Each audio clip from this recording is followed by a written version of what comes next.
I never expected to become the kind of person people whispered about behind my back. I was never flashy, never loud, never the center of attention. But the moment I sent those gold-foiled invitations, yes, real paper ones, to every single family member who had ignored me for nearly a decade, I knew exactly what I was doing. This wasn't revenge, it was resurrection. 8 years of silence. 8 long, painful, lonely years of birthdays spent alone. Holidays with no invitation. Group photos shared online, like I didn't exist. They erased me, not with cruelty. No, that would have been easier. They erased me with apathy, indifference, as if my presence was never worth remembering in the first place. But I remembered everything, every missed celebration, every casual lie, every moment they made me feel like I didn't belong to my own bloodline. I was done being invisible. I was going to become unforgettable.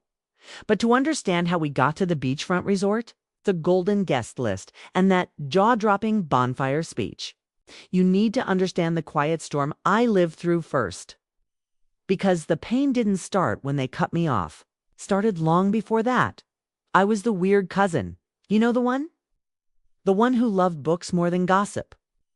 Who didn't play sports, who wasn't loud or charming.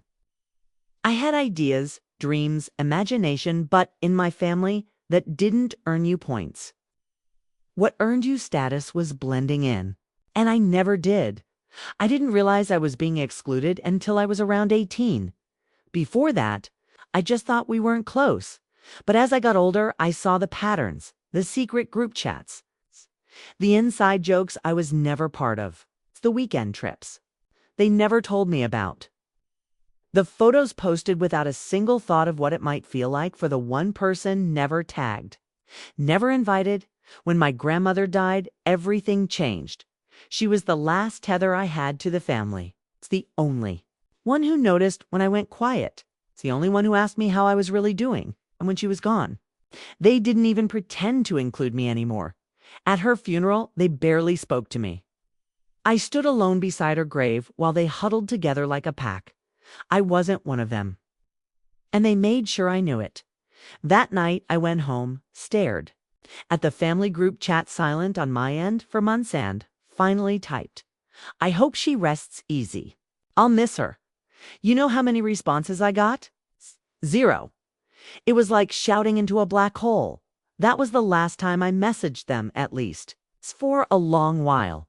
But something happened in that silence. Something changed.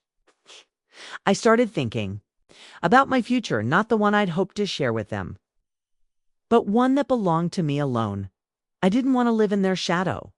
I didn't want to keep trying to prove myself to people who never even looked. So I quit my dead-end job, packed my bags, and began traveling. Not to escape, but to explore, to rebuild. I slept in hostels, worked side gigs, launched a blog that nobody read at first. But every post, every photo, every word, it was a brick in the foundation I was laying for a life that had nothing to do with their approval. It was hard. I'm not going to sugarcoat it. I cried some nights. I doubted myself. I wondered if I was just running away, if they were right to leave me out. But then I got my first brand deal. Then another. I launched a YouTube channel. My first video flopped. So did the next 3. But then came one that didn't. One changed everything. I still remember refreshing the page and seeing the numbers skyrocket. 100,000 views. Then 1 million. That video funded my next 6 months of travel. That momentum built the business I have now. My followers grew. My channel exploded. Suddenly, I was being flown out by tourism boards, featured in travel magazines, asked to speak on panels, and then, one day, while searching for my next destination, I saw it. A beachfront property in the very town where my family held their annual reunion. The same town I'd been excluded from for 8 straight summers. The resort wasn't glamorous. Not yet, but I saw its potential. It had a raw kind of beauty. like it was waiting for someone to believe in it again, just like I had once been. So I bought it, and I didn't just fix it up. I transformed it. I invested every penny I had. I hired the best designers, renovated every inch, turned it into a luxury boutique experience spa, chef-prepared meals, private beach access, rooftop fire pits, sunset yoga, and once it was perfect. I planned the guest list. Each name was handwritten. Each envelope sealed with gold wax. They didn't recognize the return address. Most thought it was just some elite family retreat. And of course, they are SVPD. Yes, the day they arrived, I watched from the rooftop wearing my favorite linen suit, hair tied back, holding a glass of champagne. One by one, they arrived, confused, curious, still not realizing. Until I stepped forward, the silence was electric. Some gasped. Others just stood there blinking like they were seeing a ghost. One cousin stammered, "Wait, you're the host?" I nodded. Welcome to my home.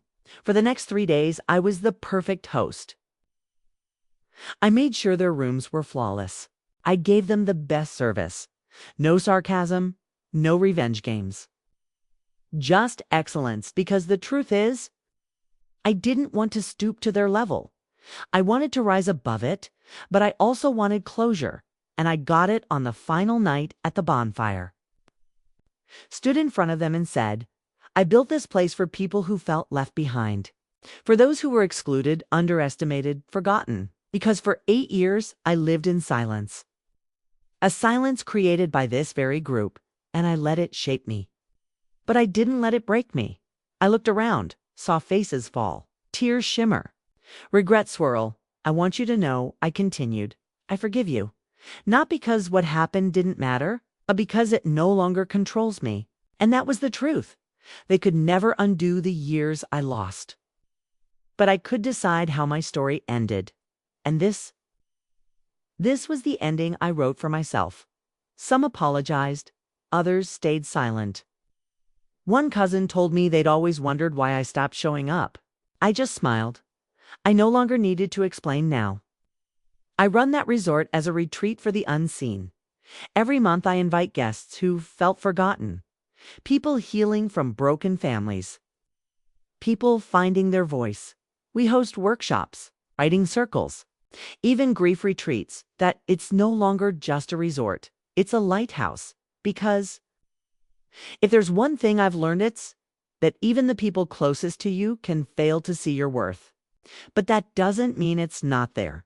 So to anyone listening, if you've ever been left out, build your own table. If they didn't see your light, become the sun. Because someday, it might show up at your door, stunned by the power you've died. Like plagued by the power you've become. And on that day, you'll realize you never needed them to believe in you. You just needed you.